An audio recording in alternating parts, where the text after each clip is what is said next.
Like to call to order the Thursday, March 4th, 2021 Watertown City Plan Commission meeting. Can I get a roll call? Oletsky. Present. Brink. Here. Dargis Johnson. Here. Dolly. Here.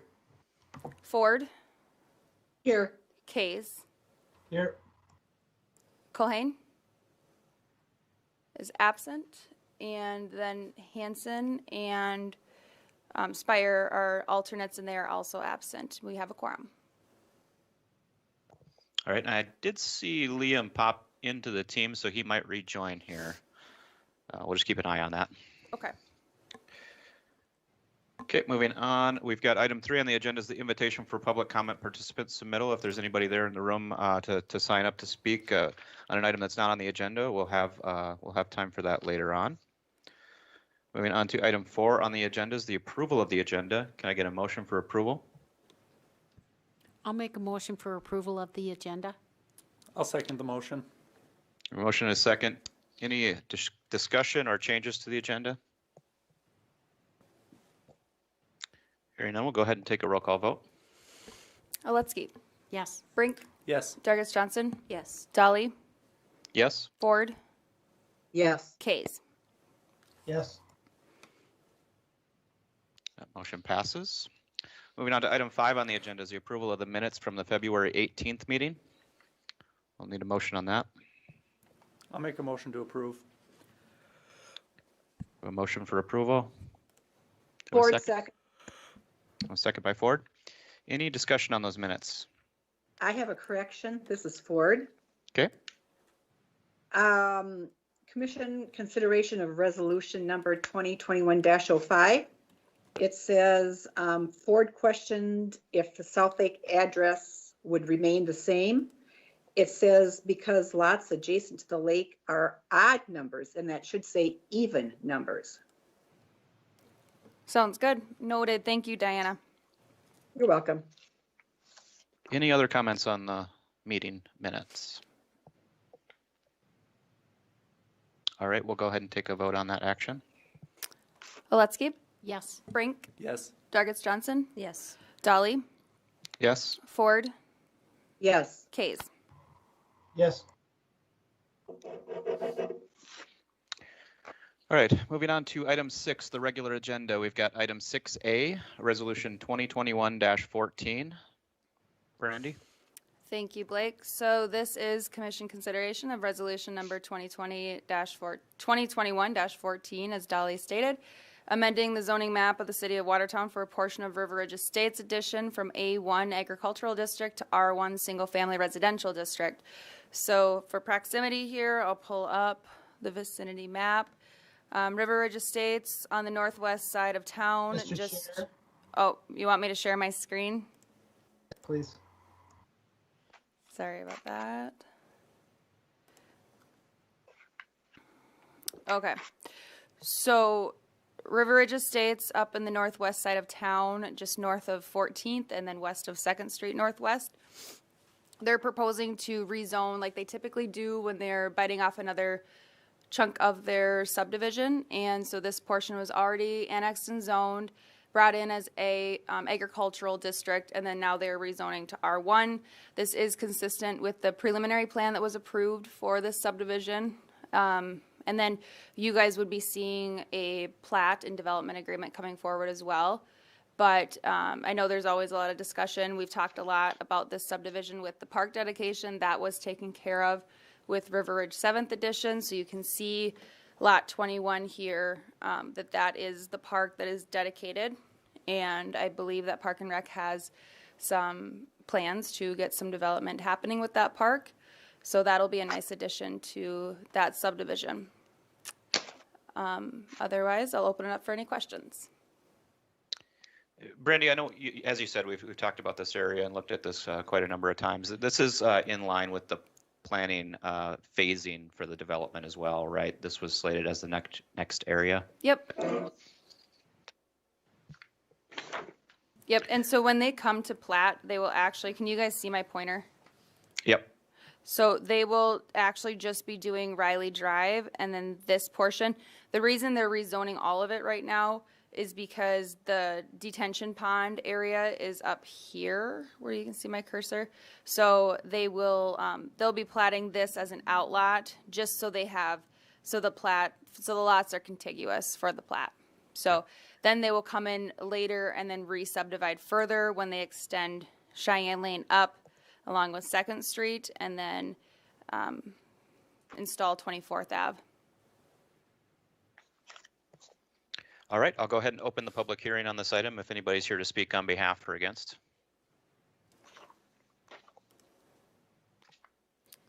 Brandy, question, bike trail, is that planned or how does that? It just runs along the 2nd, right? Right Yep. now?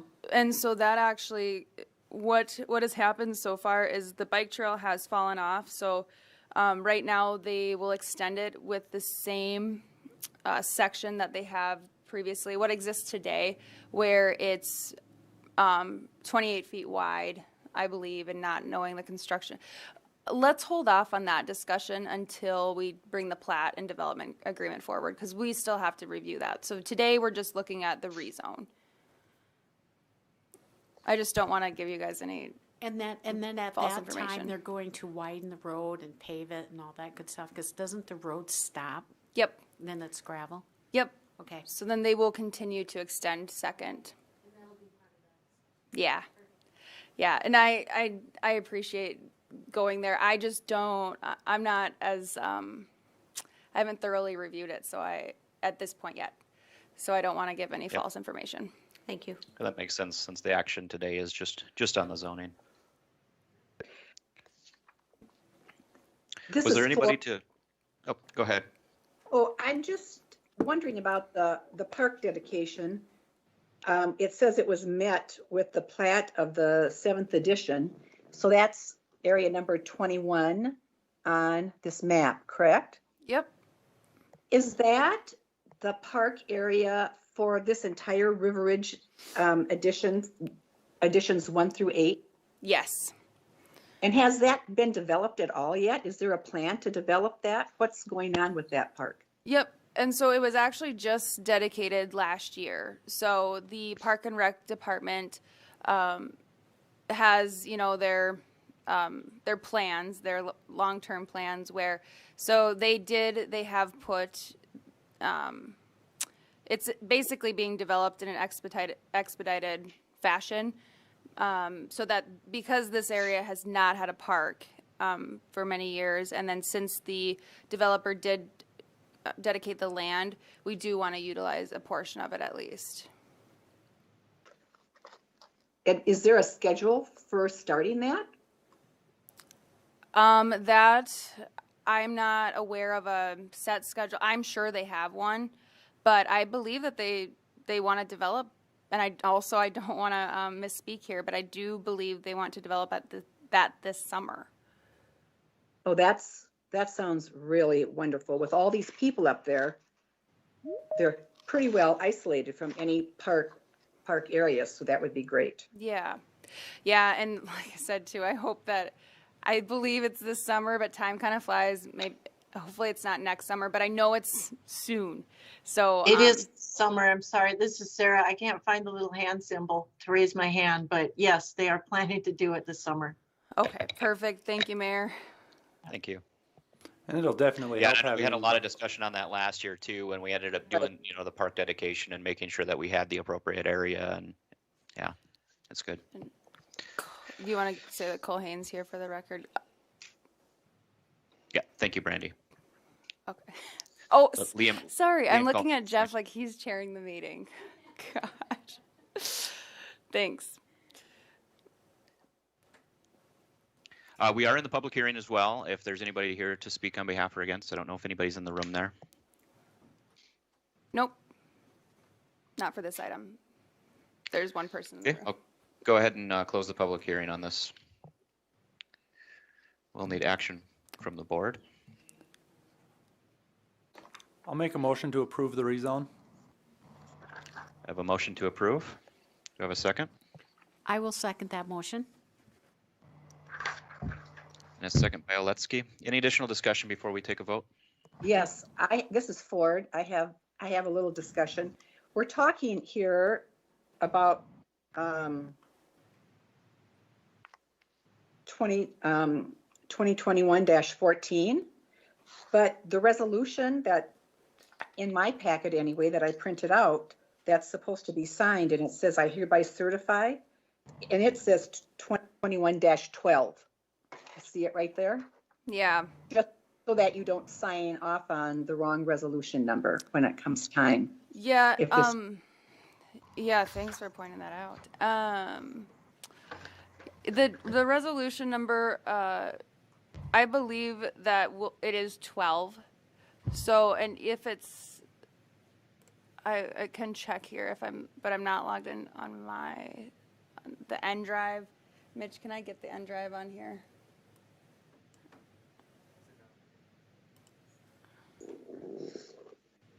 Yeah.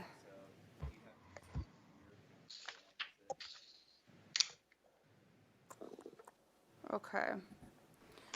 So that's certainly something that we could check and verify, which indeed resolution number it needs to be, and make those corrections if the board feels comfortable moving forward. I would consider this like a clerical issue, but thank you for pointing that out. Yes, and actually, being that it was posted as 2021-14, I will change this before signature, and we'll call it 14, because then for sure I know that it's not used too, because we And administer that the aligns with numbers, the so it's motion not, then as well. and then at least it follows. What was that, Blake? I said it aligns with the motion then as well. Yes. So we get the motion to approve on the resolution as stated. Yep. Okay. Thank you, Brandy. So just as long as that gets corrected before we sign it, we should be good. Yep. Any additional items? And thank you, Ms. Ford, for catching that. Sure. If there's no other comments, we'll go ahead and take a roll call vote. Kays, Yes. Cohane, Yes. Ford, Yes. Dolly, Yes. Dargits Johnson, Yes. Brink, Yes. Oletsky. Yes. Motion is approved. We'll move on to item 6B on the agenda, which is resolution 2021-11. All right, thank you, Blake. So this is a zoning text amendment to Chapter 2112A1 Agricultural District of the Revised Ordinances of the City of Watertown, adding bar or tavern as a conditional use. So it's pretty straightforward there. When we look at these different districts, sometimes there is a missing use, and especially if we're adding it as a conditional use, it's not detrimental because the board is still reviewing any application that would be utilizing that. Now, for full transparency, the reason this was brought to our attention is looking at the new airport terminal and their desire to have a restaurant that could serve alcohol in there was their desire. We considered rezoning the airport. That's a larger task because of potential FAA guidelines. So we thought this route would not be detrimental for the community as a whole. There might be another situation where somebody is zoned agriculture A1 today and maybe could utilize this as well. But also, it would be coming to the board for your review as the Board of Adjustment. With that, I'll open it up for questions. Thank you, Brandy. I'll go ahead and open the public hearing on this one as well, if anybody's here to speak on behalf or against. Mr. Chair, Yes, sir. I'm a little questioning the idea of allowing a commercial venture such as a bar tavern to be located in an agricultural zone, which is principally a holding zone for subsequent use. I understand that as a Board of Adjustment, we would have the ability to hear a bar tavern request in the ag zone, but realistically, if they meet all the requirements of a liquor license, it's a listed use, it's generally compatible, and I don't know what the basis for denial would be. My recommendation, if we were moving forward on doing this because we're trying to accommodate development at the airport, that I would encourage and may even suggest a recommendation to limit bar taverns to be located solely on public property owned by the city, as opposed to the perfect example of the Hofteaser property that we just acted on is zoned agricultural. They could, with this in place, they could come in and apply for a conditional use permit to open a bar tavern in that development, and I don't know if that would be the appropriate thing to do. Yeah. So anyway, those are my thoughts. One thing that just, Chairman, if I may, this is Stacy. Yep. I was just thinking about this, and we do have a bit of a dilemma here with trying to rezone the airport. I understand would be very, very difficult with all of the FAA rules and things, and we certainly would like to have the opportunity to have a bar restaurant. That is something that I believe that the airport would they'd like to move forward with, and the city would like to move forward with. So hence I also understand the dilemma with having the egg kind of as a holding zone, if you will, for undeveloped property. So I'm wondering if it would be something that we would want to write a list of conditions for. Yeah, I think like Mr. Kays had mentioned that, attaching some additional conditions on where we think this is appropriate besides just allowing it as a conditional use within the zoning district. I don't think it's unreasonable to think that we want to narrow this down a little bit and not keep it so wide open. So just some thoughts there too. So this we did meet about this and try to come up with options on the best route to go. I guess they're typically, so just conditions for if it's in the A1 district. I mean, because even if it is in the A1 district, you still would, you would review A through H. But so are you guys talking, you would want conditions just for the bar tavern in the agricultural district? We could have, similar situations to that within our zoning ordinance as it exists today. So This would basically be just a performance standard that if somebody was to come in and ask for a bar tavern in the A1, we have a list of 4 things that you have to tap into or hit in order to for the board to approve it.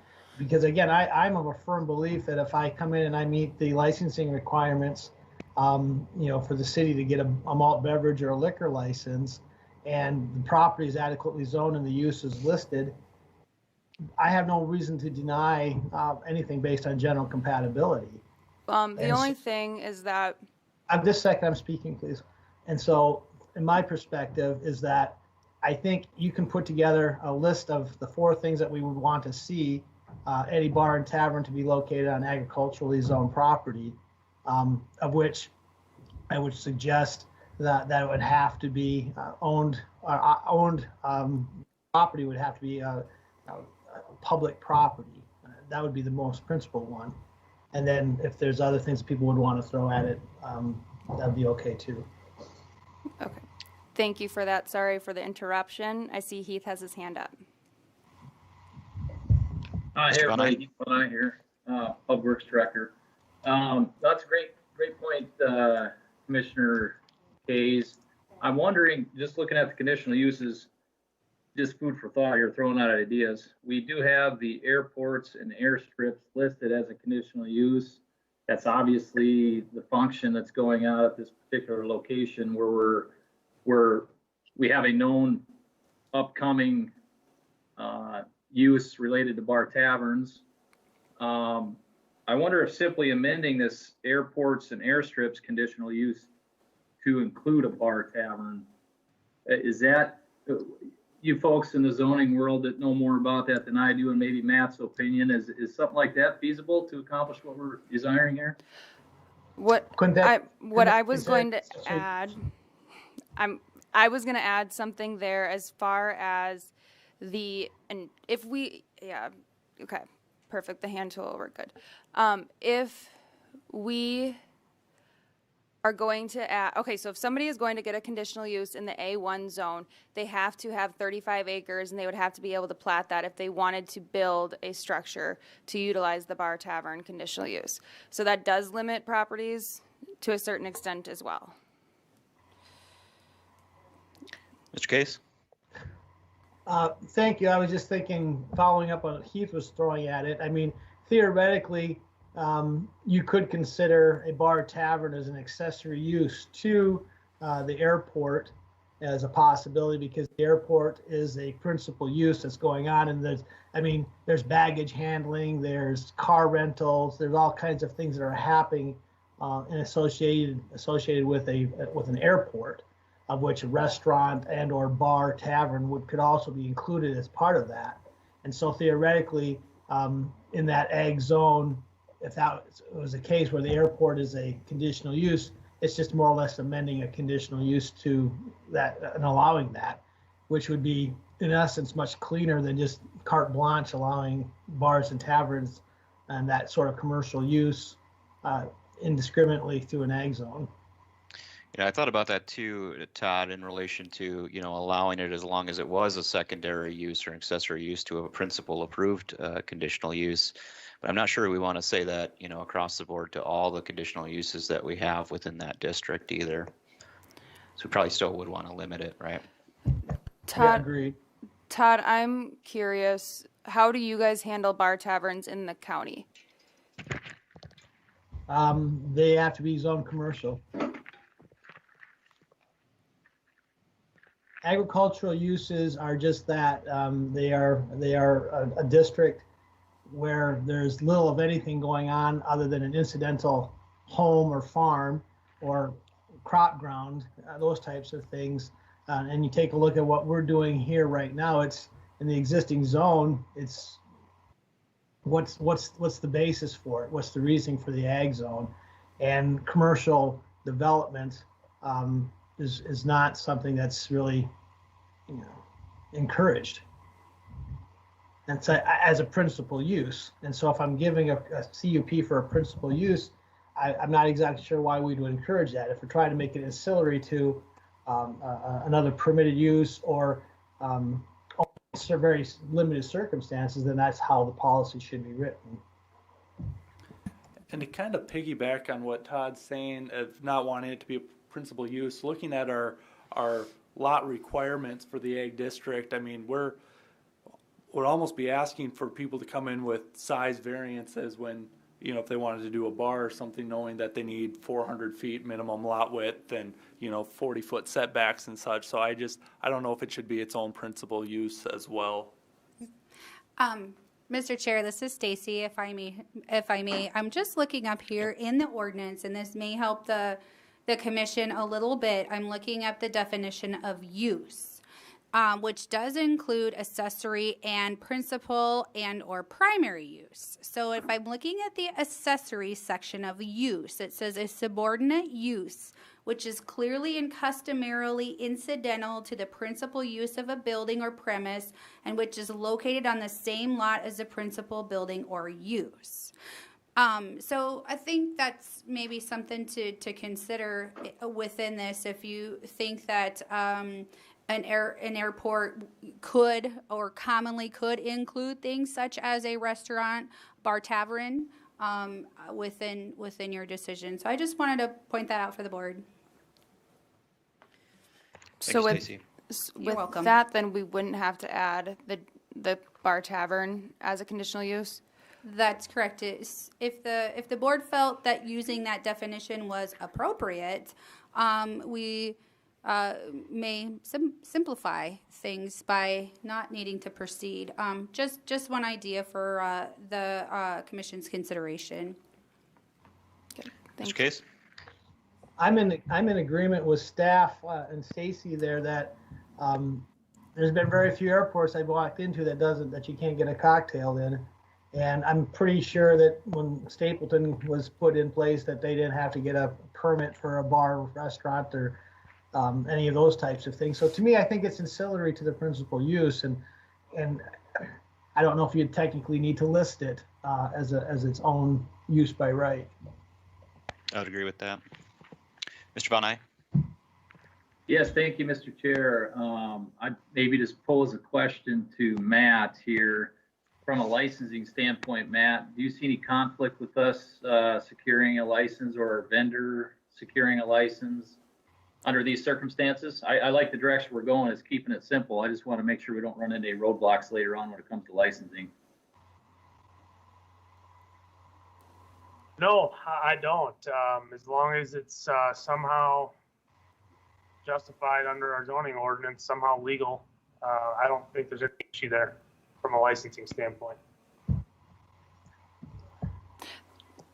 That there would not need, I thought that we had the licenses were tied to the conditional use for the bar tavern.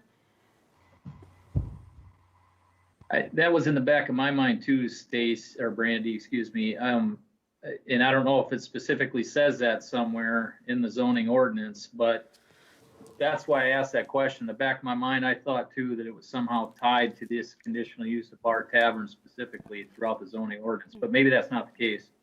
So this is Stacy again, if I may.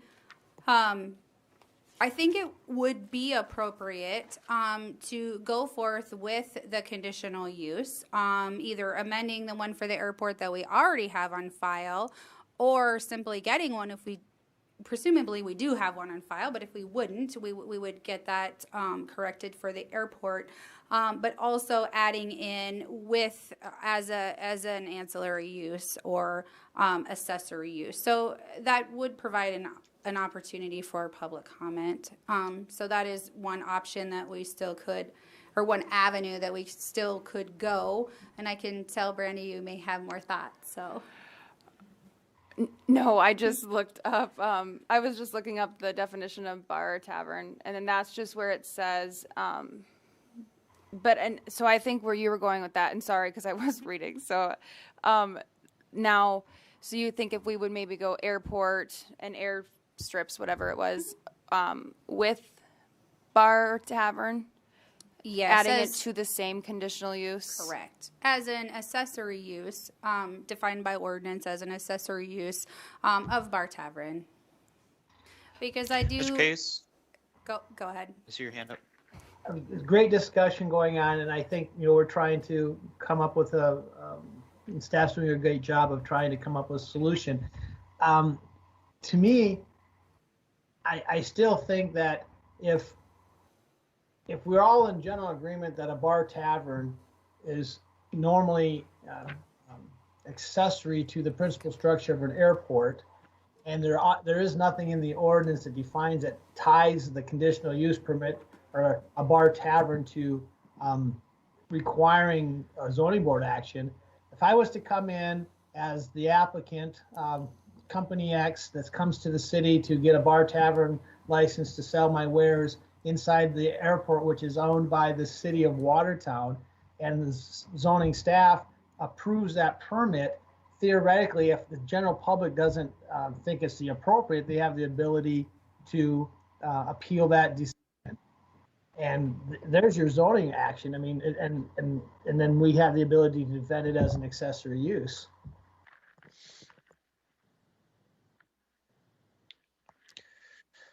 Mr. Roby, I see your hand up as well. Yeah, I just did peruse the licensing, alcoholic beverage licensing section real quick. It does look like there will be a need to do a quick cleanup there as well. There's currently language in that ordinance that outlaws alcoholic beverage licenses to operate in the ag zone, as well as the residential zones. But that'll have to be taken care of as well at the council level. That would be wouldn't be under the purview of the plan commission. Sure. Mr. Chair? Yes, Mr. Case. Maybe it's not just bar tavern as its whole use. Maybe it's a bar tavern associated with an airport, and then you're very specific to what you're asking us to do, and that takes it. I guess you could be like I said, you see the bar tavern with an airport, a zoo, a public park, those types of things where you want to allow this on public property. I still think the easiest way would be a bar tavern associated with, public lands owned and operated by the city and or county. And I think you're getting what it is, that you're creating a rule that fits the request that's before the city and the airport without opening the barn door. No pun intended with the ag zone. How's the golf course working? Is that ag? It's conditional use number 12 on the ag district. That's what I was curious about too. What are the I think golf actually it courses is. zoned? I have to open up GIS here. That didn't. But generally, I do agree with Mr. Kays here that, putting some language on it that restricts it to public property and in some capacity seems like a reasonable limitation. Would you consider nonprofit in there as well, or for public use? If we're going to ask for a motion, my motion will be on lands owned by a governmental entity. Okay, just wondering. I think there is something in the state statutes about liquor licensing, and Matt can help me out. And this doesn't necessarily pertain to this, but there is a classification for a temporary liquor license that does include nonprofits in there. So, just wondering. And I think we have specific language in our ordinance book about special event licenses and temporary liquor licenses that do have some lesser restrictions. Matt? Yeah, we've, as far as special event temporary licenses, we've recently basically divorced the zoning aspect of them. So any special event license just goes directly to the city council, and they can be approved anywhere in the city. And it's, they're temporary in nature, and it's, the city council is supposed to contemplate the location as well in their decision making. The golf courses are zoned R1, so. Okay. So how do we sell booze in an R1 zone? We'll have to look into that. Yeah. Not that I'm complaining. You guys opened up a can of worms. Just kidding. Well, since we're opening cans of worms, how about if we throw this one at Matt? Let's just say that company XYZ does want to, comes with a liquor, and it's only spelled out that a city entity can do it. Do we have, what shall I say, it's not fair in all fairness? Would there be any type of repercussion with that, saying, well, that's illegal? Discrimination, there's the word I'm looking for. So just throwing that out there, Matt. I'd have to research that specific question, but there are all sorts of instances in ordinance that the government gives itself preferential treatment, and so my suspicion is that there's probably not an issue there, but I can't say that for certain. Just for example, off the top of my head, there's all sorts of government signs that can go up in places where other types of signs can't. Yeah, and that, I think that, Matt and Stacy, do you guys think that, should we table this item? Or should we or do you think that there's a way to proceed? Well, unless, I'll just chime in there if I could, this is Heath. Unless the board felt there was an appropriate amended motion or amendment to the proposed ordinance amendment that they would want to proceed with, we could go that route too otherwise.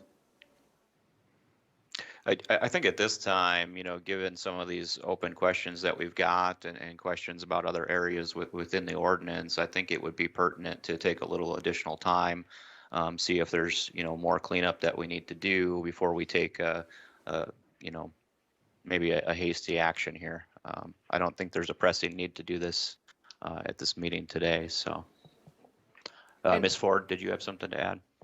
I was going to agree with you on that I think the prudent thing to do, since it's not an immediate need, would be to just give the staff a little more time to flesh all these things out and figure out, what the process needs to be so we can go forward in an appropriate manner.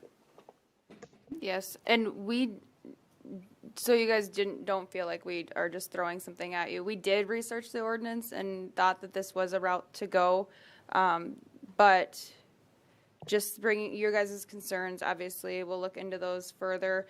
And yeah, maybe we can find a way to limit it for governmental entities if you guys are worried about this opening, allowing bar and taverns in the A1 district.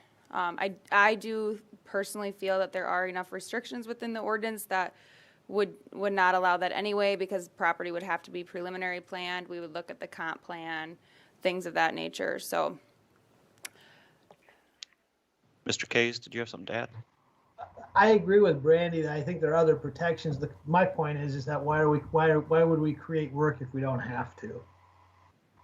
And if we're really serious about allowing the zoo or the golf courses or the airport or places like that to have bars and taverns, let's just allow it. And we don't need to make work for either the staff or the board to address that. And that's where I was basing my whole arguments from. Ms. Ford? I just wanted to clarify something. Matt, did you say that bars or taverns, liquor licenses are not allowed in the A1 district?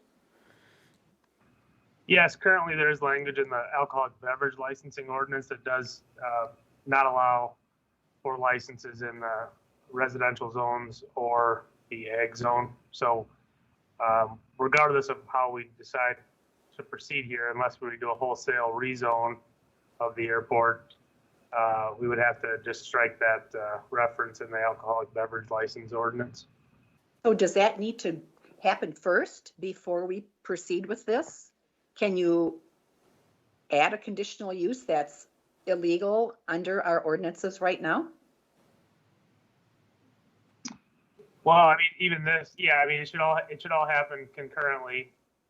It doesn't, whether there's a little overlap or not, that'll be happening now that we've identified that. Whether one came a few weeks before the other is not a huge issue, but yeah, it'll be happening concurrently. And that title is not heard by the Plan Commission. So we still could bring Plan Commission would have to almost act on, or the alcohol side of it comes first, and striking that language from council, and then if Plan Commission feels comfortable making the recommendation, but still you're not taking action, you are recommending. So then that council would most likely not approve that until they came at the same time. Yeah, I would expect council to take them together as a bundle. Hey, Mr. Case, did you have something else to add? No, I think the prudent thing, and I agree with Commissioner Ford and everyone else that's been talking. I think the fix is relatively simple. I just think we probably have to let staff flesh it out and let the legal team come up with a proposal that doesn't allow for so much opportunities for that to occur in the ag zone. Matt?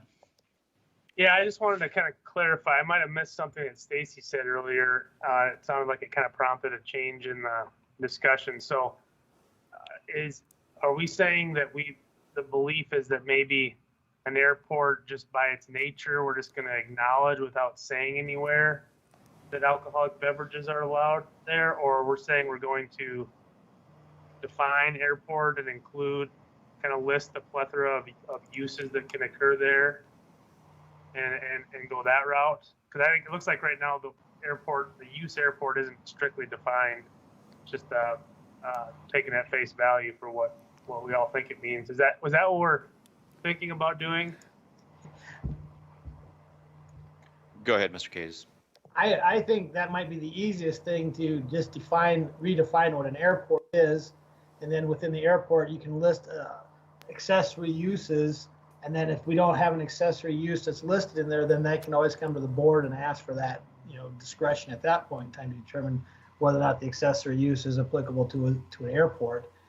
By there, then we're not going wide open that you can have bars and taverns in ag zones. Yeah, and we also could add, obviously, restaurant, retail establishments, things of that nature that airports tend to have. This is, Auto this is, I rentals, guess, and I'll just chime in real quick. I mean, we did think through some of these scenarios, like Brandy said, and I think that there was, maybe a thought that it's possible sometime down the road that like a business like a Country Road Barn somebody will want to annex land, be ag zoned, and have something like that out in ag land, have a bar or tap or restaurant or whatever. So we kind of, I think, at least I did see it as something that maybe it's just an additional option, but and that there'd be other areas of the zoning ordinance that would restrict a bar tavern in an area that we didn't intend for it to go. But yeah, we can go back to the drawing board here and come forward with something like we've just discussed. Sounds good. Thank you, Mr. Roby. Mr. Kays, I see your hand still up.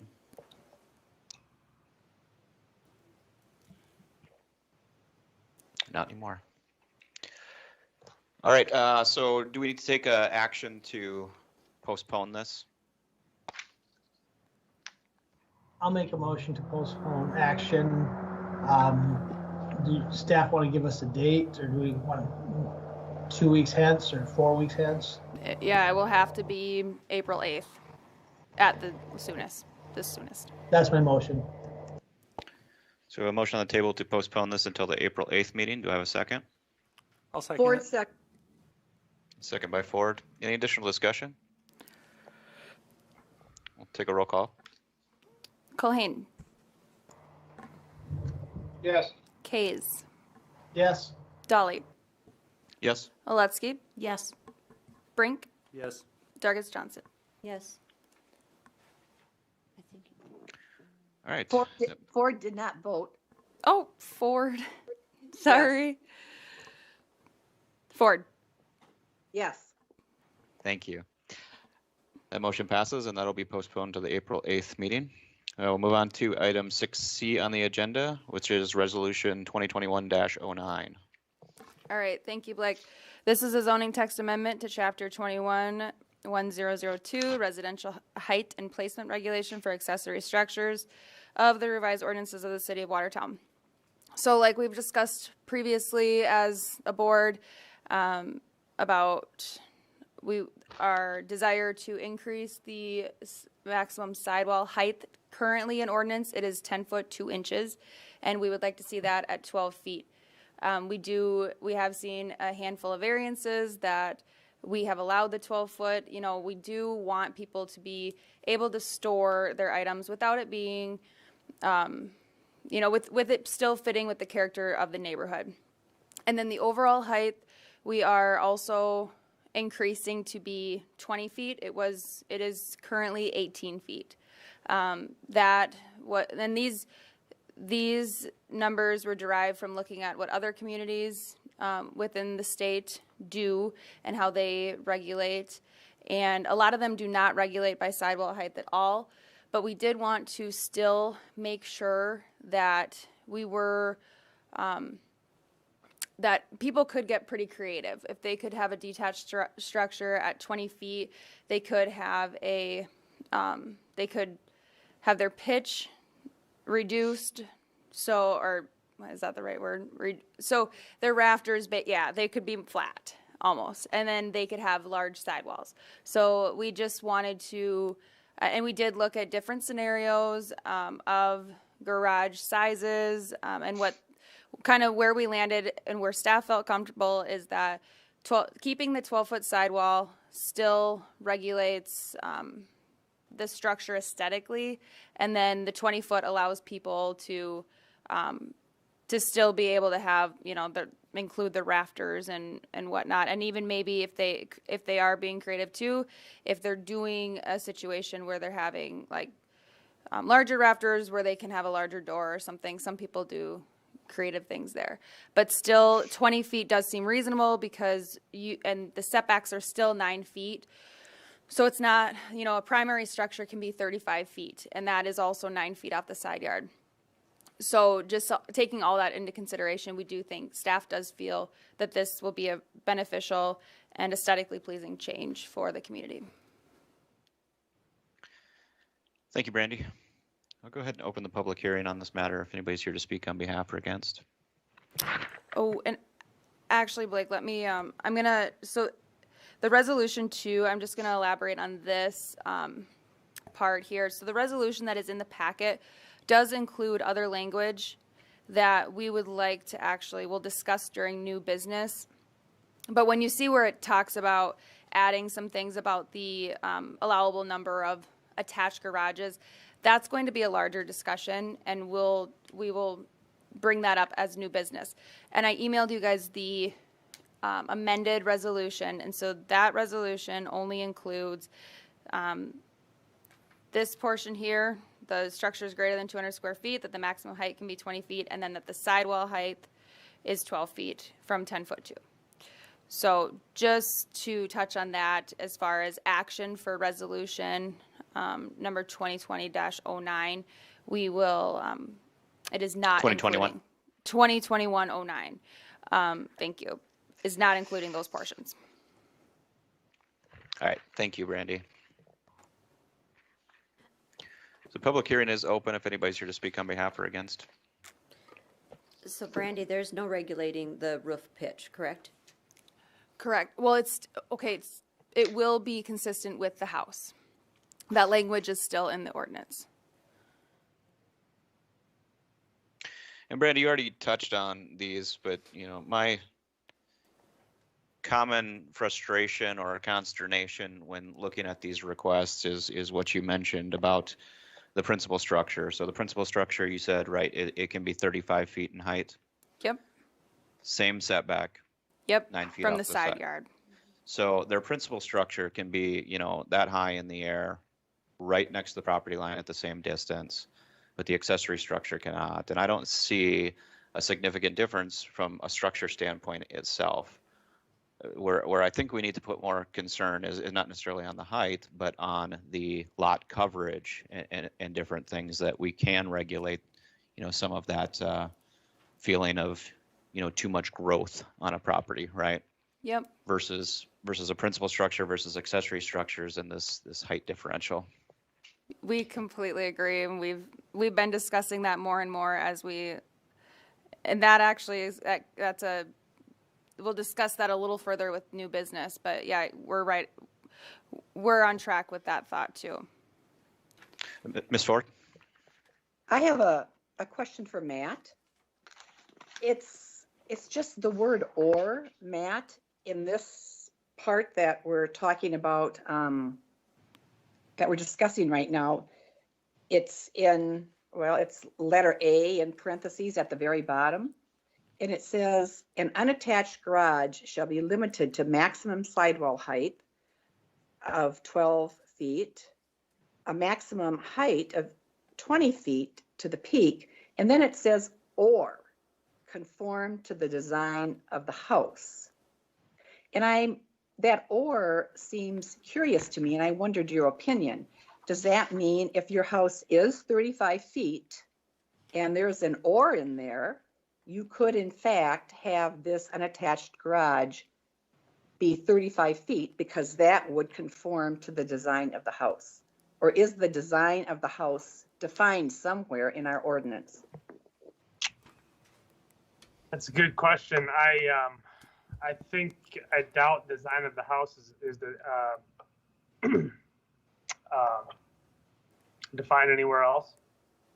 And I suspect that was kind of a catch-all that allowed a bigger garage with a bigger house kind of at the discretion of the building official. But yeah, it's a good point there. I guess I'm really concerned that, let me just ask you this. The way it's written right now with this or in here, could someone build an accessory structure that was 35 feet tall if that was the design of the house? If that was the interpretation of the building official. Well, if it if the building official denied that, could they take it farther and get a different interpretation from a court or someone else? I think that would be an appeal.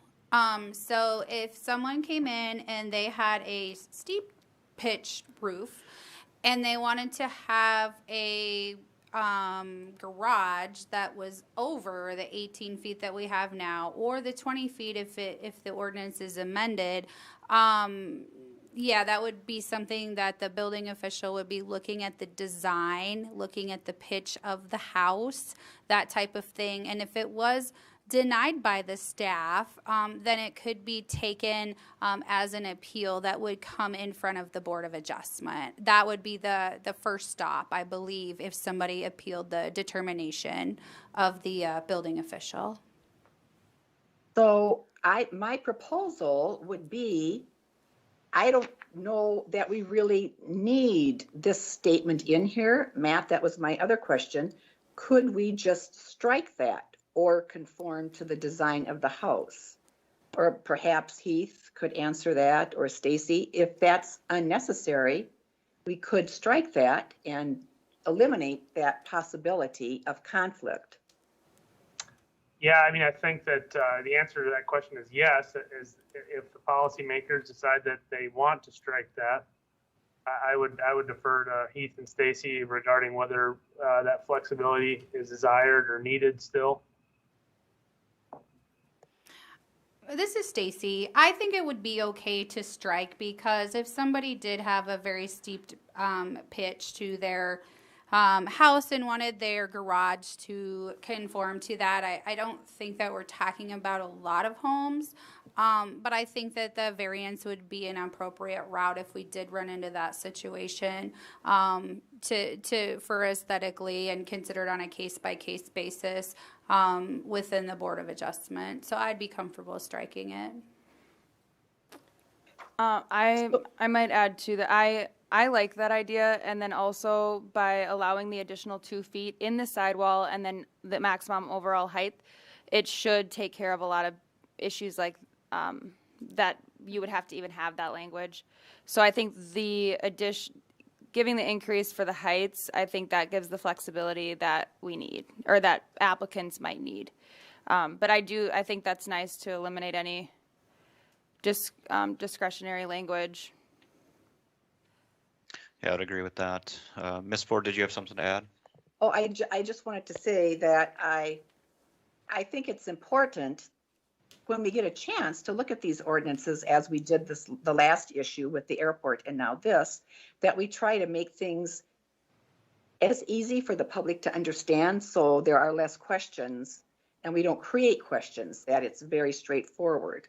So how do we go about striking that? Does this have to be re-advertised, Matt, or can we just strike it if we choose to in a motion here?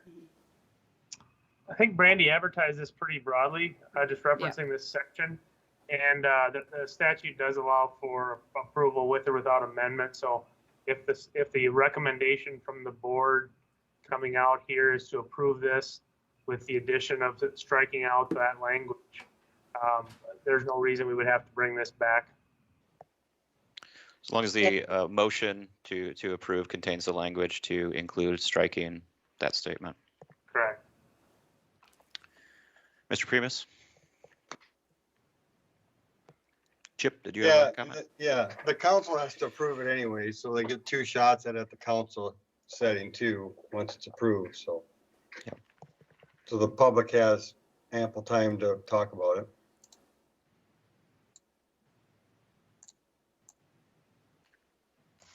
I do have the public hearing open. Was there anybody to speak on behalf or against in the room there? I don't believe so.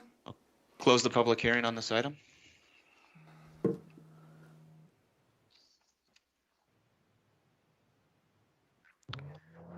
We'll need a motion from the board to take any action on this. This is Ford. I'll move to approve 2021-09 and at the same time strike that language. So strike the phrase "or conform to the design of the house." Correct. Case seconds. We have a motion and a second. Any additional discussion before we take a vote on this? I would like to state that, just for the record, that I think that this is very generous, in my opinion, to be allowing structures of this nature in our residential neighborhoods. I think we're borderline cluttering them, and I've heard such on the street. So I just will, for the record, I would be hoping that this can satisfy most people's desire, because any variances that would come before the board, if I were on the board, I would be denying. Under no circumstance would I allow it to go higher. Yeah, and as I mentioned earlier too, I think there's some additional areas of the code that we need to look at in regards to, lot coverage and different factors. It's more than just height that we need to be concerned with. And when you're talking clutter and crowding out in our residential zones, I think lot coverage is a key aspect to that. Agreed. Any additional comments before we vote?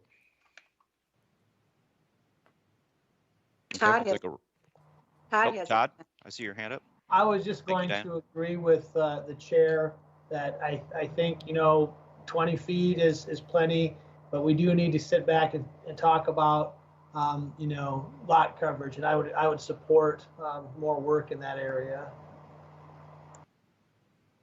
Thank you, Mr. Case. All right, we'll go ahead and proceed with the roll call vote. Yes. Ford, Yes. Culhane, Yes. Kays, Yes. Brink, Yes. Dargits Johnson, Yes. Oletsky. Yes. That motion passes. All right, moving on to item 6D on the agenda is Resolution 2021-10. All right, thank you, Blake. So this is for the approval of the plat of Dakota Commons 8th edition. And as you guys are familiar, we've had quite a few applications for Dakota Commons come through in the recent past. And so first, we saw the annexation and zoning, and this property is zoned as PUD, planned unit development. So the Plan Commission and City Council reviewed those applications, approved the PUD zoning, and then we brought forth the concept plan of Dakota Commons, and that was approved. Phases 1 and 2 were approved, and then now we are at the platting portion. And then so with the new subdivision process as well, the preliminary plan and construction plans are reviewed administratively for the phases. Now we're in phase 1 of the concept plan, which had the Plan Commission approval. And so what you see today then are, let's see, we have 9 lots, and then also the green space outlot A. This was also approved by the park board for their park dedication. They asked that the green space, that is the common area for the development, have a blanket easement over the entirety, so that it's also meeting that it's for the public's benefit, and so that satisfied the park dedication for this phase of the platting for Dakota Commons 8th. And then we also Dakota Commons will also maintain this area in perpetuity as well. We also, with this plat, have a development agreement for any infrastructure improvements that need to be installed, as well as a BMP maintenance agreement. And then the BMP maintenance agreement is just for the pond. They will have some detention requirements to install that they'll meet by installing some ponds and berms and whatnot. And all of those plans, the preliminary plan, construction plans, those have been approved and meet the intent of the ordinance. As far as, so this lot, the only thing that I want to bring to your attention is lot 29, and there's kind of 2 routes that we can go with this. It's difference of interpretation. So because lot 29, the right-of-way of Lewis and Clark Trail does not extend to the extent of lot 29, to the south boundary. So, and being, right now, Lewis and Clark Trail and Palisades Lane are already installed and constructed, or they're constructed. So either, the developer is here, so we can kind of run these options by him. And I was able to briefly talk to him about it before the meeting. And so either we can drop lot 29 from the platted Dakota Commons 8th edition, or we can extend the right-of-way. They also, at one point, they did have another lot down here. They did eliminate that because the right-of-way, where it's improved, where the street's already improved, it did not extend to the boundary of this lot that was here. So otherwise, we can extend this right-of-way. They can include that lot, and we can go that way. It would just take a couple amendments to your recommendation, and we would get all of those plans finalized before going forward to council. Or we can drop lot 29, but I'll kind of leave that open when we open the and there's no public hearing for a plat. So if we want to ask the developer to come forward, and you guys can ask him questions. Other than that, that's all I have for as far as information. Mr. Chairman, Yes, sir. Heath Von I here. Sorry, I'm remote on my phone, so I don't have video, but just to encapsulate, Brandy shared a lot of good information there. I think the main premise that we wanted to drill down to in that last part of her discussion was the necessity to see that street extended to the full extent of lot 29, I believe it is. Yep. And one way to simply do that would be to make sure that the development agreement covers the necessity to extend that road to the full extent of lot 29. Like Brandy indicated, that may open up a possibility then for the developer to include one more additional lot on the east side of that street, which is something they very well might want to exercise and amend the plat to include.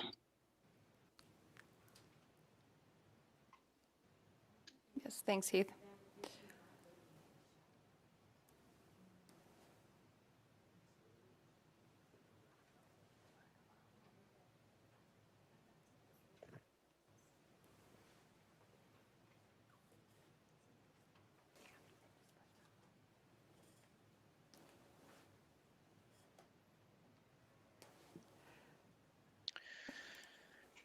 Brenda, you said you discussed this with the applicant and the applicants there? Yes, very briefly. Yeah, we didn't know about this until I just sat down at the meeting. So this is fairly fresh. I honestly don't care. I'm a little worn out from the process with this particular phase. We've been trying to just get these lots platted for a long time. You have some great staff. They've been great to work with. This process has seemed incredibly lengthy to get something platted that's been built 4 years ago. Now, partly that's on us, but this plat in its format was submitted, I think, over a month ago because we were trying to be on the Plan Commission 2 weeks ago, and some things weren't submitted in time. But the plat hasn't changed since 4 weeks ago, and so. Whatever's easiest. If we eliminate the lot, I have people wanting to build on these lots, wanting to close, not that lot in particular. If you want to remove it from the plat, that's fine. We are very likely going to be constructing an additional phase, hopefully at this fall, and we'll be platting additional lots to the south. And so we can include 29 and lot 3 in the next phase if it's easier to remove 29 at this point. Whatever you guys want to do is fine with me. Mr. Chair, this is Stacy. I just wanted to chime in quick and just make that option known. So basically, if the right-of-way is included, down to the southern boundary of lot 29, then that would just take a simple amendment on the plat. In order to do that. The second thing would be to add it to the development agreement, which, just as a reminder, that would be 2 years from the date that is approved until the developer would be responsible for putting in that street. So from a timing perspective, just offering that up, if that meets your general time frame, we could certainly address it that way. My main concern would just be if modifying the developer agreement at this point delays the process by 2 weeks. I do not want to do that. So if it's possible to amend that and keep it moving forward to council in 2 weeks, that would be great. Like I say, we'll be installing the road, and much more. We're not going to install 50 feet of street, but we'll install the road and the next cul-de-sac to the south. I think we would just be then, it'd be a quick redraw of the plat, and we would get that on for the city council if the planning commission and everyone is in agreement. And then with the development agreement, I do think that can be modified, but we will probably need to get a revised cost estimate. Is that correct, from your engineer?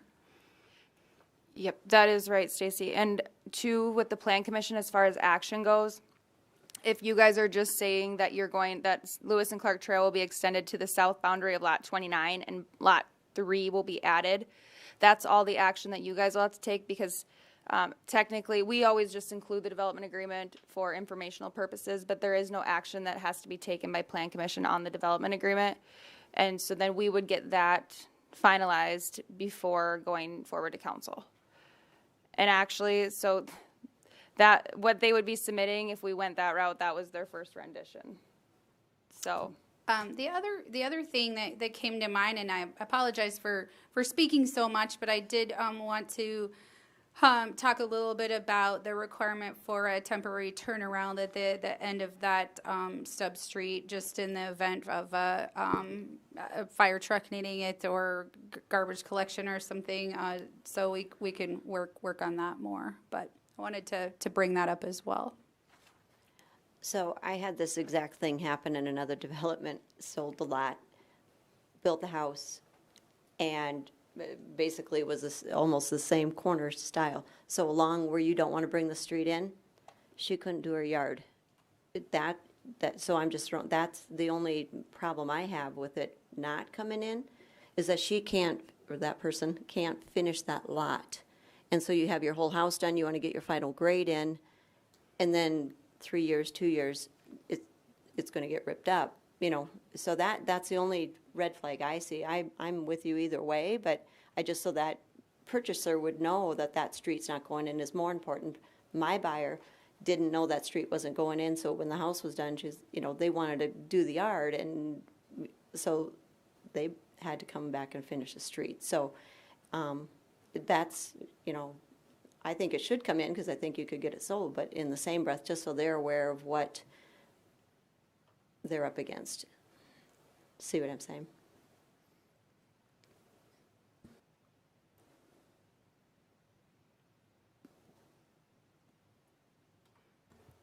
I think, Brandy, for simplicity, maybe we just eliminate lot 29, and then we'll just add that into the 9th, because, like I say, if we do construct, we'd probably not list a lot that doesn't have the street completed in front of it for the reasons that even if it was a platted lot, we wouldn't really want it listed.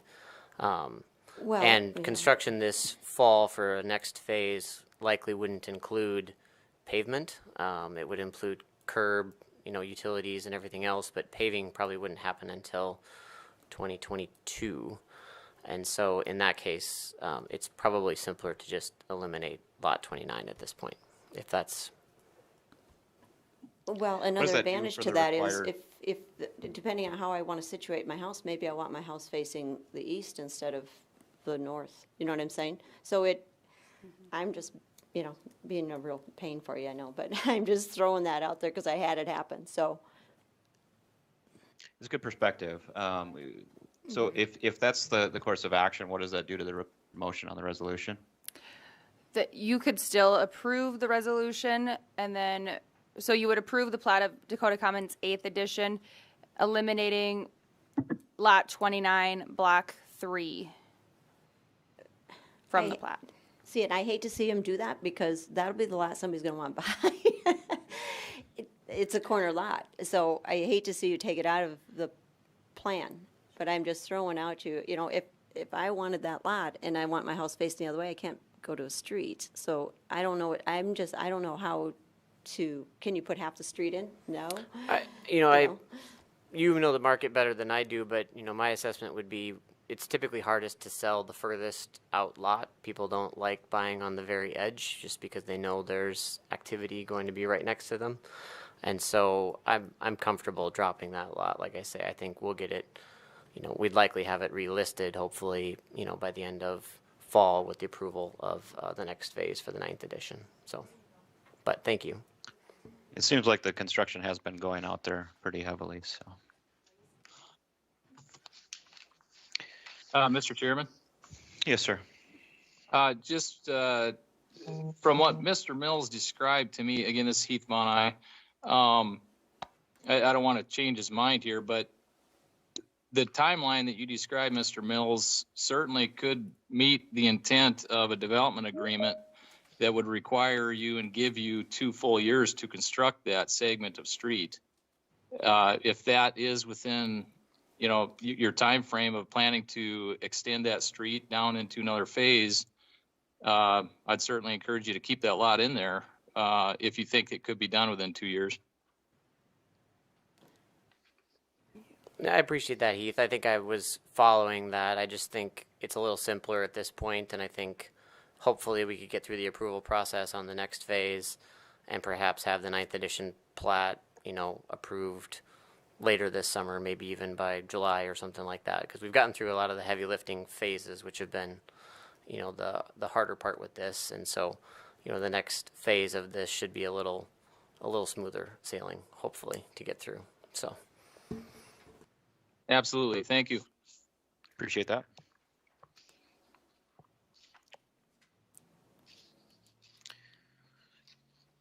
Any additional questions or comments from the board?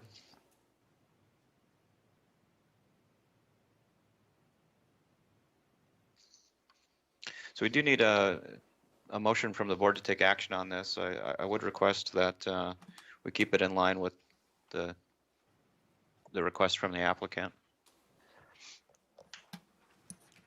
I'll make a motion to approve this plat, last lot 29.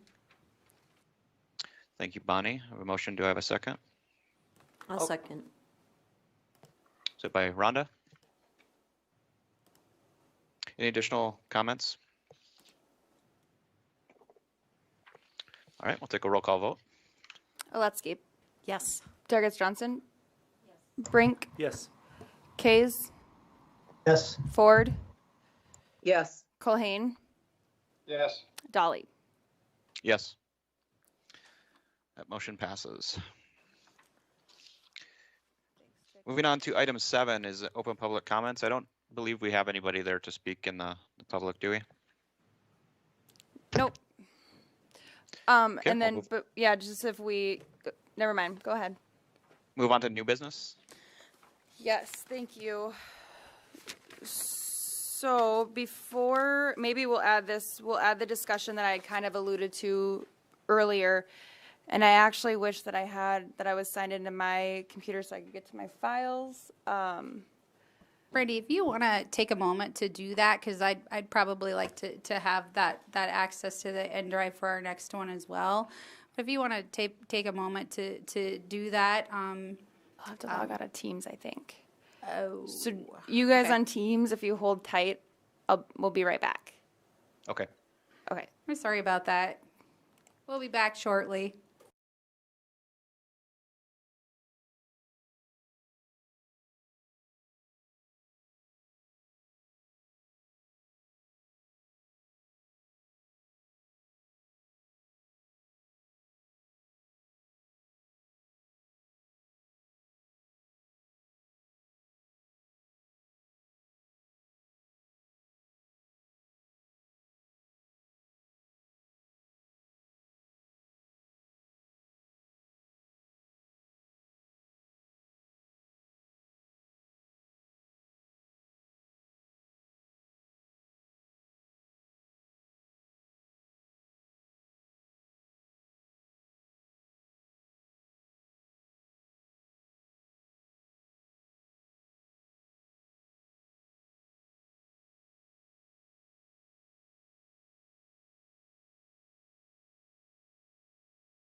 hear me?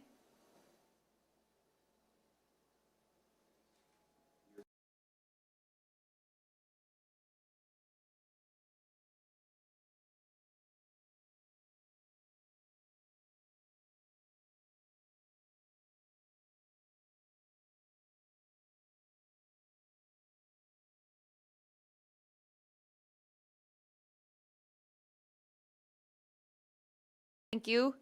Cool. And then Grant, you're not on TV yet. Oh, okay. Thank you. Well, we're good now, I believe. Yes, now you are. Okay, perfect. So, let me get some things situated here quickly. I did not need to share my screen yet. All right.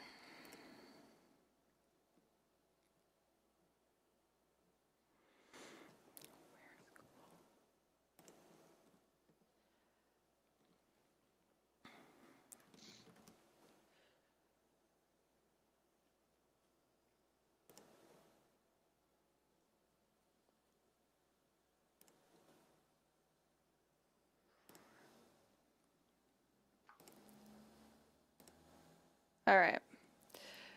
So, and if Stacy, are you okay with me talking about the attached garage stuff? Okay.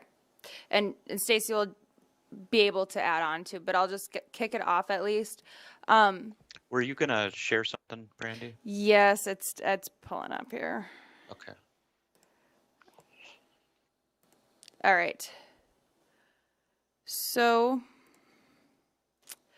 like I said, with the ordinance amendment that we had added. Now, the only reason that was added within that ordinance was because it was in the same section that was noticed. So it was kind of it was intended to be a quick fix to an issue that we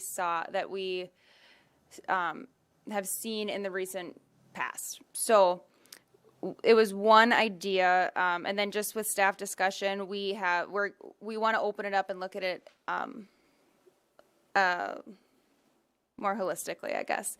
So the issue is with for one, attached garages are listed under the residential accessory structures, where an attached garage is obviously a part of the primary structure. So we would like to we want to eliminate that language from this section, but without just leaving it wide open then for regulating attached garages at all, we will have to add it into another section. So it'll be an ordinance amendment that'll be coming forward in the future. It just wasn't good. It didn't work to try to fix it with this amendment.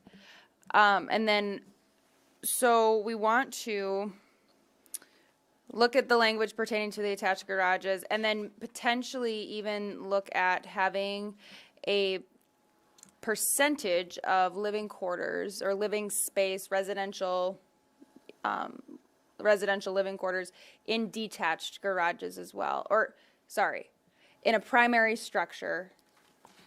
Sorry, I'm kind of fumbling with the words here. So I'm going to let Stacy. That's just fine, Brandy. Thank you so much for your introduction here. I'll give it a try. I'm sorry you guys have to listen to my froggy voice here. I'm recovering a little bit from a bit of a cold. So anyway, I think if you envision a residential house in a residential district, say a single family, should we, instead of having a number of attached garages and regulating that under the accessory use portion of the code, really, if you have an attached garage, it is part of your primary use. So having said that, we would switch some of the language and take it from 21.1002 back to 21.1001, where we're actually talking about primary uses, primary setbacks, that type of thing. So that's one of the things. The second thing is, back to envisioning your home, should we have something that says 50% of the area within that structure in a residential district should be used as living space, residential living space.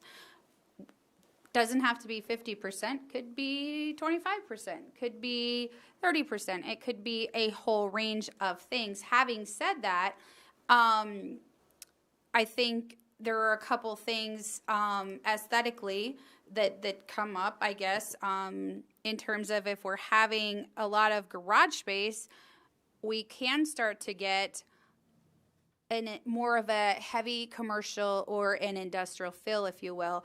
If you're having, we do have a regulation that you have like the 3 garage doors only facing the street, but, so basically you could have, predominantly today, you could have 10% living area and you could have 90% garage in your primary structure. Is that appropriate? Is that something, just wanted to bring that up for conversation purposes. The other thing that we'd probably want to take a look at too is driveways.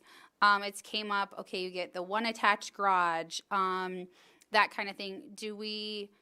Was that in there so somebody didn't have another attached garage? And so if you're envisioning, again, your single family residential home, that you would have another driveway, because it's a large lot, that would come in and have another garage door facing the street. So you would have a garage off the street on one side of your structure, another driveway, and a garage on the other side of your structure being your primary residence. So there's a number of things that have came up recently, and a lot of communities out there, and we're still putting together some research, so we appreciate your patience with this.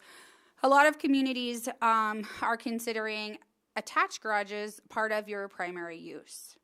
Many communities are looking at the percentage of livable space. Another example I could give is, say somebody wants to purchase a lot and they want to put up a garage first. Well, we don't allow that because it's a residential district first and foremost, and a garage is an accessory use. But there is somewhat of a, I don't want to call it a loophole, but the way that the ordinance is written, somebody could essentially build their garage and have 600 square foot of an apartment in there. Does that meet the intent of the district? So just something to think about with other ordinances that, I've worked with and seen out there, and I'd be happy to get your input on that and your comments. Is it appropriate? Would it look different for different districts? Would it look different? Once hopefully we'll see that the residential lake district coming in, would it look different there than it presumably would in an R1 district right in the heart of town, that type of thing. So just some things to think about. Also getting away from having the 1 attached garage and then also the 1 detached garage and the 1 shed. That does tend to give us some headaches, if you will, from an administrative standpoint. I think that from the research that I've done, having more of a lot coverage, as we alluded to earlier, and then also having the square footage requirements more so than everybody gets 1 detached garage and 1 shed, because then it gets kind of variable on, okay, well, what's really a detached garage? And what's really, or an unattached garage, and what's really a shed. Because if you look at the definitions, it can be pretty close. And so that does tend to cause us some headaches from an administrative standpoint. And back to Rhonda's point, and I think that Commissioner Dolly's point, basically, I think, we're wanting to look at this from an all-encompassing standpoint and a comprehensive standpoint. So we're really looking at the placement of these buildings and what's appropriate, and are we considering cluttered development? I mean, are we allowing cluttered development? Are we getting the type of development that is residential in nature. So these are kind of some of the questions that we wanted to pose to the board for consideration and just some general discussion at this point in time. And I think it's reasonable suggestions and certainly something that I'd like to take a look at. You know, it seems like we can simplify a lot of the language in here that can be confusing to a lot of people, ourselves included, even though we look at it on a fairly regular basis. So I'm definitely in favor of taking a look at this more holistically. Mr. Case? Thank you, Mr. Chair. I'm in agreement too. I do think the ordinance is confusing, too many cross references. You're trying to find a treasure map sometimes, unless you're a policy wonk and you know where to be looking. If you're in a public and you're trying to figure out what I can and can't do, it's a little bit confusing. So and that's just my indictment of the entire ordinance, not just accessory buildings. I think that, you know, we do need to talk about the ideas of, you know, if I'm in a residential zone and I have an accessory garage, I think an attached garage, an attached garage to the home, I think is really part of the principal structure. But in order, if we're going to do that, I am a firm believer that we need to set some sort of percentage of living space versus the garage storage aspect of what a garage is. If we're talking about limiting the number of detached accessory structures, sheds, garages, whatever have you, you know, either it's done by a number or it's done by lot coverage. And I think that's something that needs to be explored as well. The idea of being able to live in an accessory structure, especially a detached shed or a garage, I think I'm adamantly against that. That's just my own personal preference, but I think it's a discussion that we need to be having. I know other communities talk about mother-in-law houses and things like that. But conventionally within the city of Watertown, we don't have many instances of two homes or a home and a half on individual lots, because we get into all the issues of density and sewer, you know, and runoff and those types of things. So I think the idea of accessory structures, detached, attached, is a conversation that we need to have, appropriate setbacks, and et cetera. I think it's a good thing. And it's probably something that almost needs to be done maybe with a study committee. It's something that's, I think, large enough that, you know, we could spend hours in a planning commission setting talking about it if there were interested people that want to go forward and have discussions. I think it's coming back, it's bringing back visuals, because I think that's what a lot of it is that we can talk about what the verbiage and words are to be, but if you can show me a picture, yeah, I'm okay with that, I'm not okay with that. And I think that's kind of would be the easiest way to facilitate that discussion. Yeah, certainly. And it's not going to be one of those things where you can say, you know, this is a one size fits all, right? I mean, we've had many discussions over the years on the difference between, you know, a brand new R1 lot that meets the requirements versus a lot that was, you know, 100 years old in the R2A district. On the corner of a lot, and by ordinance we maybe have a 20% buildable area, right? So we don't want to create work for us as well. Yeah, but so that's a. You know, I think the discussion is warranted. I think there's a lot of opportunity here to make things easier, but I think it's a pretty big ask, right? So, bringing up pictures. This is something that if you guys can see that, I'm sharing it on Teams. When you look at this floor plan, and right now with ordinance, it says one attached garage. Well, technically there are two attached garages. Now, aesthetically, this is going to, you know, okay, so the street is up here. And so these two garage doors are facing a side yard. This garage door will be facing the street. But aesthetically, you know, from the outside, you would not know necessarily if this whole thing wasn't a garage. Mm-hmm. So we want to come up with just better guidelines, I guess, where creative floor plans could be done, and then also still meeting the intent of our ordinance. So that's where going by more of a percentage would be helpful. And then just eliminating the hard numbers of one attached, one unattached, one shed, and actually I think they call it, interchangeably detached or unattached. So just cleaning that up altogether. I mean, percentages by their nature, scale according to the situation, right? And so it's going to be more reasonable in many situations than having just a hard and fast number. Yeah. So that's just where, obviously, that quick fix in that ordinance amendment didn't work. It's a larger discussion. And so just to make you guys aware of it, and if that's something that the Plan Commission would encourage the initiation of for staff to explore, looking at bringing an amendment of such forward. Yeah, this is I'm sorry, this is Stacy. This would be something that would be a bit different. We would want to look at it more in terms of a design perspective. And what, with the example Brandy had up there, and I talked about driveways earlier, this is a good aesthetic where, really you'd have the one garage door facing the street. We're on the same driveway. Aesthetically, I don't necessarily think that you would see the impacts with this particular design.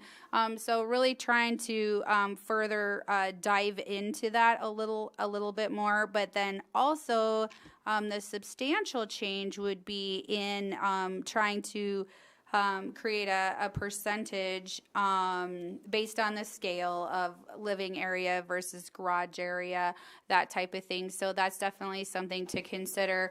And we'd certainly be happy to do the research on that and bring forth some ideas and maybe a comparison chart and things if the board is interested in looking at that particular aspect. Okay, there's a lot of moving parts on what we're talking about right here, because I am, in my head, I'm looking at, I know exactly where you're talking about with the big garages and the small apartments, but remember, for them to be able to build that big garage, they had to have that apartment. And wasn't it 200 square feet or larger or something? 160. So right now, the ones that we're talking about do meet everything. And then when you get like them side garages that not facing the street, like this is the first thing you're going to see is my garage door. It's okay to have them circular driveways and make it look nice. That it's not like anyways. And then it's only certain lots that can get that detached garage where you have your attached two-stall, but then you have with the corner lot with the access. Yeah, and definitely those are very, very good points for us to consider as staff and also for the commission to consider as well. And there is certainly, we would have to, if we were to go down this road, we would want to look at how we would consider the structures out there that did not meet that. So, and I would like to be rather flexible in that approach because they certainly built to the standards of the time. And I would want to be flexible in that and consider that along with something like this if we were to go down this pathway. As long as they don't look like a shed, but they look like a garage and they blend in with the neighborhood. That they look like a house, you mean? No, what I'm saying is here you got this smaller lot, by the lake, on the South Lake Drive between the prop and the golf course.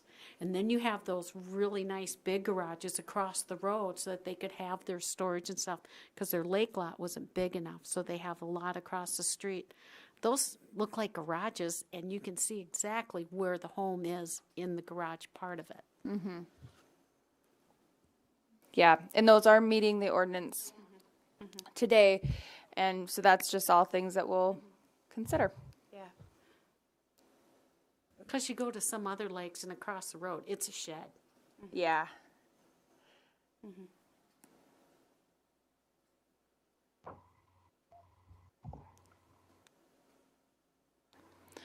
All right, if that's the discussion there, thank you all. And then now I'll turn it over to Stacy, and she's going to have the discussion on the Public Works Community Development Division goals for the Plan Commission consideration.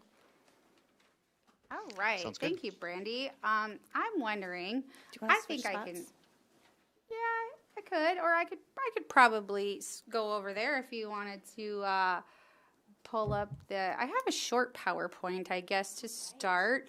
It's very short, and I would like to thank the mayor. If you want to go on there, the end drive into planning, and then into community development, Stacy, for the lack of a better place to store that. Did I miss that? Where? Planning, Or is it? community development, Stacy. Do you see that in there? Or we're gonna have to. Oh, there we go. Okay, perfect. And then if you go to presentations. Okay. And then I think you're going to want to see something called PC 2020 in there. Yep. Okay, perfect. Thank you, Brandy. Yes. All right. I think you'll have to reshare for the team session as well. Okay. Sounds good. I'm going to move spots down to the end, I think, if that's okay with everyone. Well, and Stacy too. Here's Stacy. I'll shift over, and then because then you can just hit it if that. That would be fine too, actually.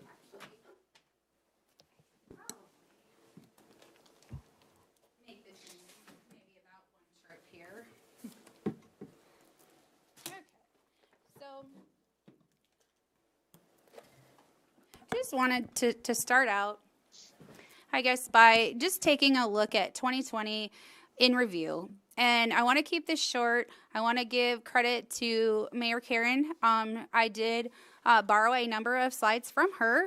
Some of the slides are part of the mayor's State of the City address that she presented recently to the City Council. So thank you, Mayor Karen, for that. And with that,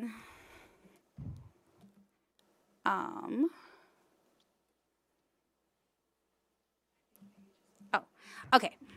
All right. The joy of like using someone else's PowerPoint. So basically with this, I just wanted to put this up here. You know, there's been a lot of community highlights. There's been a lot of things that have gone on. I'm not going to read all of these, but I think, you know, Watertown winning the Strongest Towns contest, that's a great testament to what, you know, everyone on this board is doing.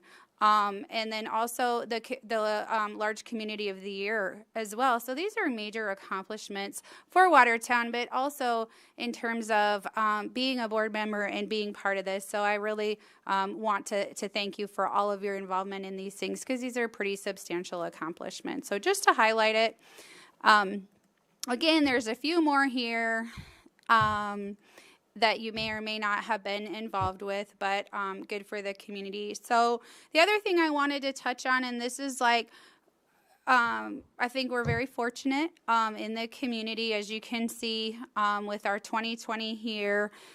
This is the penny sales tax combined, and you can see that even during 2020 and during a pandemic, it did you know, hold steady, and then also it did grow by 2.12%. So that does show some strength in the economy. Just to give you a little snapshot there. So back into community development at a narrower focus here. Our building permit data looks really strong for 2020. As you can see, there was this 32% growth from 2019 to 2020. We did have a bit of a down year in 2017, but as you can see, it's been, you know, really pretty stable since 2014 with the exclusion here. We did a record here. It was $102 million worth of valuation and permitting. So that's, we were very pleased with that. And it does show the strength in the economy.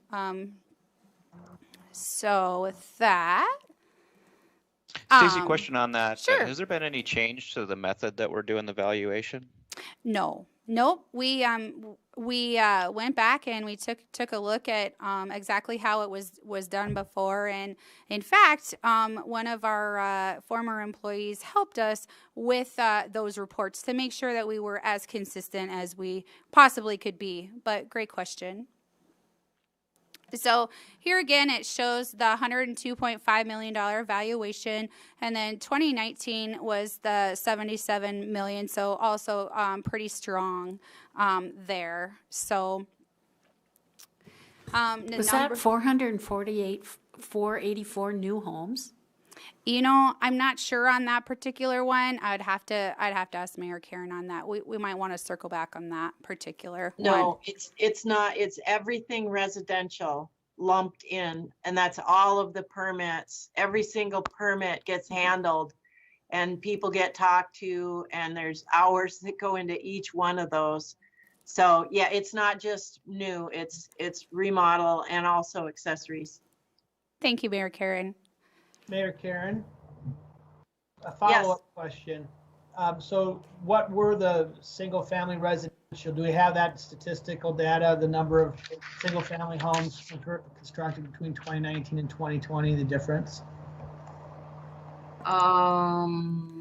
I think in 2019, I think it was 75, and in 2020, 94 Nice. new homes. Good.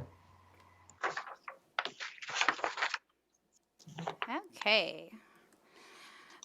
So I wanted to take a little closer look at the Plan Commission caseload, because this does, it all relates to the end result of building permits and valuations and things being built in the community, and it all ties into the accomplishments overall of what this board is working on. And this does show that the caseload has been particularly strong and increasing in the past several years. In 2020, it was 61 versus 42 in 2019, and then in 2018, 33. So that does show a pretty substantial increase there. We did look quickly at ordinance amendments as well, and it shows that we're averaging around 12, 13 a year for the last 2 years, and that has substantially increased from back in 2018. So taking a look at that, I wanted to point these numbers out. I apologize, I don't have the Board of Adjustment numbers at my fingertips, but I wanted to kind of provide this because as we get into the goals, you'll notice that it's a pretty lofty set of goals, if you will. So I think here a couple figures from the engineering division, if you're interested here. Permits were up as well in terms of grading, sidewalk repairs, and then street cut and utilities were up as well at 49 million and 43 projects that were managed. So that's also pretty substantial. Again, the winner of the small towns, that's a terrific accomplishment. So thank you everyone for your hard work.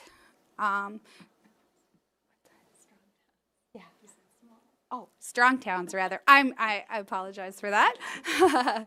So with that, we can get back and we could talk about the goals, but having put that into perspective, I just wanted to take a moment to reflect, I guess, on 2020, and hopefully in the future you'll be getting, more regular information like this and more polished information, because I think it's important for the Plan Commission to, it seems like we're really busy, everybody's really busy, the caseload's heavy, but I think it's nice to actually see the data and some comparisons. So with that, we can go on to the goals, and we wanted to talk about these and make sure, I guess, that we are on the same page with the Plan Commission. And we actually had so many goals that we broke them into a couple years. So we're looking more at a 2-year plan versus just a 1-year plan. But these are all up for discussion tonight. Some of them we've talked about before, but I wanted to just kind of, I guess, I don't really probably need to go through every single one of these unless there are questions about them.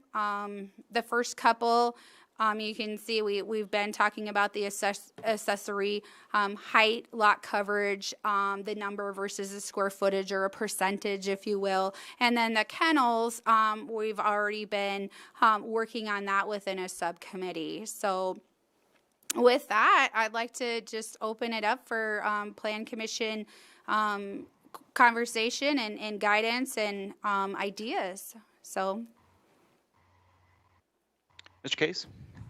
I think this is great, and I know for many years there's always been on the radar lists that staff has been working on, and I know there's more than this that's out there. I guess what I would like to see down the road, if not tonight, by the next meeting, if you wanted to do some sort of a survey of us where you could put some sort of a matrix together, list these things, what's most important to staff as far as making your job easier, and what things you think would be nice. And then from the Planning Commission, we can provide our input on what we think are maybe the more important issues. And then from those two reactions, we could somehow dovetail a priority list. The only one that I don't see in here that I think is probably going to be an important one in 2021 is really a general review of the entire administration section of the zoning ordinance, because of changes that are going to be implemented here in July with the passage of recent legislation. And I just think it's probably a good idea that we take a look at that whole administrative section. There's dated language in there. I think making the process easy for the public, easy for staff, and easy for the policy makers is really incumbent upon all of us to do. And so that would be one that I would add to that list of goals of 2021. But one way of handling it, I think all of these things are important. I've got personal preferences of what I think should be done here, but I think maybe if we could do some sort of a poll, it should give you some direction, and then come back with what the results are, as opposed to spending a half an hour or 45 minutes going through each one of these types of things and fleshing it out. Just one idea of making the process a little more efficient. That's a great suggestion, Commissioner Kays. We'd be happy as staff to put together a poll. I don't know exactly, it might be like a Survey Monkey or something like that, and then also kind of having a collaborative sort of like staff write-up, if you will, and kind of reconciling the two and coming to a more firm conclusion on the priorities and being able to move things around. And also thank you very much for your comments about the general review of the administrative sections, because they definitely should be added to the list. So thank you. The other thing that might help too with the prioritization is putting it all into like an impact effort matrix, like 4-block of impact versus the effort that goes into each of these. I know a lot of them are going to be about the same amount of effort. They're all pretty substantial. Mm-hmm. That definitely, like, we just did kind of a first blush, if you will, at that by marking the things that we think that are going to be rather complex. But again, that's a good suggestion to map that a little bit closer for the next meeting. And as staff, we want to be able to work on these long-term goals and kind of knock off, if you will, some of the more short-term things that the low-hanging fruits, if you will, and move those forward as quickly as possible and as efficiently as possible. Also considering the what we just looked at back in the numbers, because I was thinking to myself, gosh, we're really busy here. I wonder how this is comparing. So looking back to see the number of permits and the number of projects and things that has impacted the staff's ability and available time to work on these big overarching things. So I definitely want to not overpromise anything either, although know that we'll be working diligently. So just having said that, but we definitely can put together a SurveyMonkey and also sort of an impact effort matrix or something along that line to detail this out a little further. Yeah, and I appreciate you sharing too the presentation, Stacy. Realize that the staff does an immense amount of work behind the scenes on every one of these actions that the board sees, and the team does a great job of supporting. It's really refreshing to see, how much work is accomplished over the year. Sometimes it all kind of blurs together, but I agree with the list of goals that you got here as well. It all looks like, stuff that we've been talking about that we want to prioritize. So yeah, thank you for sharing that. You are welcome, and thank you, Ms. Ford. Chair Dolly. We really appreciate that, and also want to extend our sincerest thank you to every planning commissioner, because it does take a lot of time and a lot of dedication and care and concern for the community. So thank you to everyone involved. Ms. Ford? Thank you, Stacy and staff, for putting this list together. I really appreciate the effort that you put into this. The goals listed here are all important, all things that need to be worked on. I'm wondering, just as a separate note, are you fully staffed up there now? And if not, which positions are still open? I'm actually glad that you asked that question, because I believe I can share at this point in time that we have been looking for a building official to help us out on the permitting side. As you can see, it's a pretty substantial increase in high valuation. But I'm happy to report that we have interviewed, made a selection, and it's a conditional offer, and we'll be announcing more very soon. So it sounds to me like it's in progress, but again, it's preliminary. So with that position, we would be considered fully staffed, and the engineering division also. It's been quite some time, I understand. Maybe Brandy can share how long it's actually been, but it's been quite some time. So we're excited to move forward, and hopefully everything works out there. So the engineering department also, I understand now, with a couple of recent hires, is fully staffed as well. So we're really looking forward to being able to do more of these types of overarching changes in working with the Plan Commission and other boards to really take a look at the regulations and streamline where appropriate and add where necessary, and just really committed to not neglecting some of the more long-term items.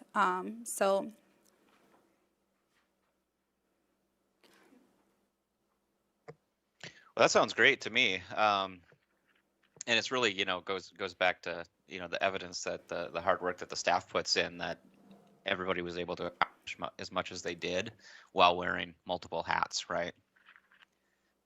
So thank you. It's really good.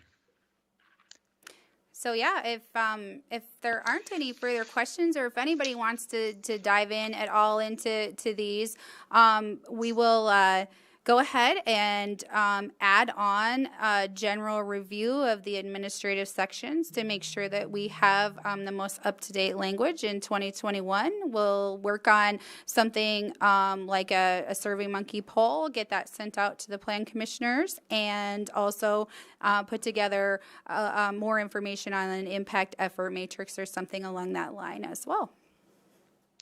And then if any of these, will take some additional outside time, maybe good to solicit volunteers as we get into, prioritizing some of these things, and treating them like some of the larger projects that we've done in the past. That sounds great. Thank you. Mr. Kays? Yeah, I agree, Blake. I think, I think what my recommendation would be is as we sort through this and as the priorities are aligned and we decide how to move forward, I think it's really taking on that one large project, and that's going to be working on it continuously, and then try to do the low hanging fruit and knock off 2 or 3 or 4 throughout the year, but realizing that there's 4 or 5 really big things out there that need to be done, but let's figure out what that one thing that we want to get done and need to get done, and make that really a priority that's going to have the biggest impact, but it's going to take the heaviest lift. Right. I agree. That's a great way to look at it, because I wanted to be all inclusive when doing this list. I think the staff felt that we should be all inclusive. Some of these, like I said, it's very much in draft form. They can be rearranged. They can be added to. They can be deleted, that type of thing. And I understand it's very lofty, and but I want to keep these out there on our radar. So should time and availability of Plan Commission members, should we have that opportunity, I want to keep those handy on our horizon and not lose sight of them. Yep, absolutely.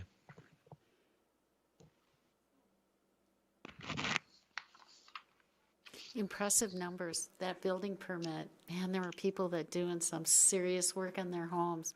And we can also thank the interest rates now that people can really do it. Absolutely. Yeah, it's been a little interesting to look at data, having been here less than a year and stuff, and also looking at data, with the impacts of COVID and things. So I'm quite thankful and astonished, honestly, by the strength. So many factors, and we're also, as you know, we're looking forward to another busy year with a number of projects that we've already seen this year, and the recent TIF projects and things. So we're hopeful for another busy year.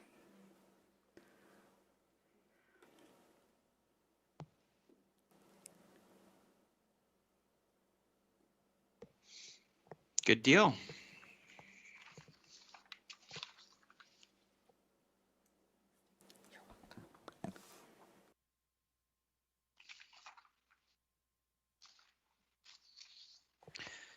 Is there any other items of new business?